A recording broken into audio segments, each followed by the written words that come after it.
երկիրը օրհասական վիճակի մեջ է եւ երբ որ վտանգը արդեն հասել է մեր դները, իրենց համար դժբախտաբար անձնագենտրոն վիճակում չէին ապուրմակցում։ Այ հիմա հասել է Երևանի, այսպես ասած հասել է ամեն մեկի ստուրը, թե ամեն մարդ թող վեր գնա պայքարելու։ Տիկին Թաշյան, օրինակ վտանգ չեք տեսնում, որ օրերից նոր կարող է վարչապետ Փաշինյանը վեր գնա եւ պահանջի կրոնաթողություն։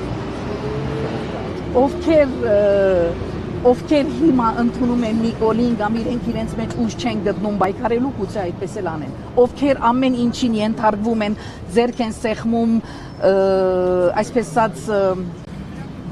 ընդունում են իր բոլոր ասածները, գուցե իրենք անեն, չգիտեմ, ես չեմ անելու, դուք չեք անելու, ես դա հաստատ գիտեմ։ Ես հայ առաքելական եկեղեցու զավակ եմ եւ պաշտպանում եմ իմ եկեղեցին, իմ հայրենիքը, իմ տունը։ Տիկին Թաշյան, ինչու է ձեզ Փաշինյանին հանկարծ սկսել հետաքրքրել։ Դուք ինձանից ավելի լավ գիտեք այդ հարցի պատասխանը։ Քաղաքական այսօր էլի ինչ-որ բաներ գրել։ Թող գրի, ինչքան ուզում է թող գրի։ Այնքան կգրի, մինչև որ ժողովուրդը դուրս գա։ Ժողովուրդը պիտի դուրս գա, որովհետեւ այս բոլոր մանրուքները վերանան։ Բարձրապես ուզում է հրահարել, բարձրապես ուզում է նսեմացնել հայ եկեղեցին, իսկ եթե մենք ունենք արժանապատվություն, դուրս գանք պաշտպանելու մեր եկեղեցին, մեր տունը, հայրենիքը։ Ինչ հրահրումը այլ հետևանքներ կունենա, նկատի ունեմ անշուշտ եւ այլն, հենց այդ միտումը հաշվի առնելով է այս քայլը արվում Փաշինյանի կողմից։ Չգիտեմ Փաշինյանը ինչ է մտածում,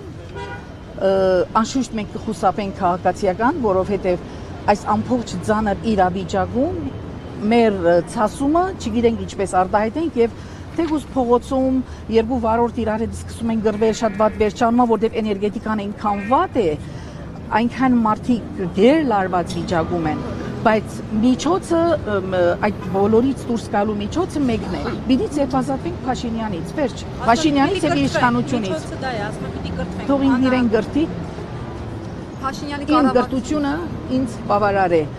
Ես շարունակում եմ ամեն օր զարգանալ ճիշտ հայացքներով։ Թող ինքն էլ այդպես անի։ Այդ բոլորը սուտ, խանգարող, ընդհանուր վեկտորից շեղով, չգիտեմ, միջոցառումներ են, չգիտեմ ինչեր են։ Փաշինյանի կառավարության ներկայացուցիչները սկսեցին այս օրերին իրենց շեֆի, այսպես ասած, խոսքերը պաշտպանելու համար ապացույցներ բերել, նկարներ էին հրապարակում մատուրի ներսում, ինչ որ ավելների նկարներ, կովերի նկարներ, որպեսզի ցույց տան, որ իսկապես խորհրդանոցի է վերածված չուլան է մեր եկեղեցին։ Այդպես է ձեր կարծիքով։ Բոլորս էլ գիտենք, որ այդպես չի, բոլորս էլ գիտենք, որ խոնարհված եկեղեցիներում շատ գործ կա անելու, բայց ինձ համար այդ խոնարհված եկեղեցին նույնքան սուրբ է եւ ես ամեն գիրագի գնում եմ ուխտերի, որովհետեւ ինձ համար սրբավայրը մնում է սրբավայր։ Ով սրբություն չունի, ամենագեղեցիկ ու ամենամաքուր եկեղեցիները իր համար նշանակություն չունի։ Համակալա։